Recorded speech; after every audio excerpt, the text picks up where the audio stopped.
ends up being a top new release in the issue of sociology for books on abuse. Never expected that. It just kind of took on another form. And I had mentioned that I'm a part of the One Circle Foundation. And the work that they do is about creating circles where they do workshops for girls, for young people, to try to kind of activate inner voice, which is the voice of a writer when you think about it, when you start to feel like you can share your voice. So when I read this, I cried because it was someone that doesn't know me from Adam, but is sharing at this point, this is important work. So it was like validation from the outside world and going into human rights law, how, you know, we have to try our best to raise awareness. But, you know, all of that, guys, it comes back to me as a little girl. If I could talk to this little girl right here, who at this stage, there's some tough chapters in this book. My book has 5 stages. It's from the early childhood days, my rebellious teenage years, my college libre social awareness years, going and deciding to be a teacher and a public servant, and then tripping into this idea of, because of the nature of teaching, you have to get your advanced degrees, I stumbled into this notion of being asked to do research to help girls in Kenya. Never did I expect that this young girl in high school, really sad stage in my life right there,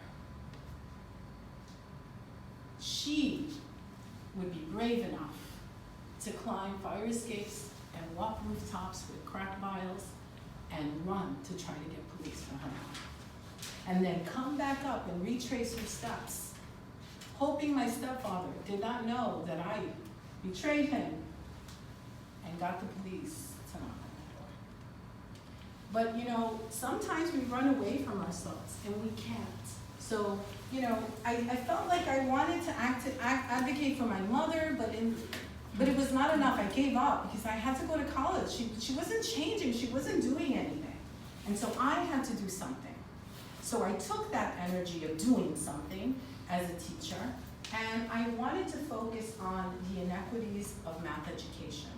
How so many careers for our people of color are sealed off because they don't have the math education that is an entree to all the other areas, science, calculus, medicine, technology. That is the language.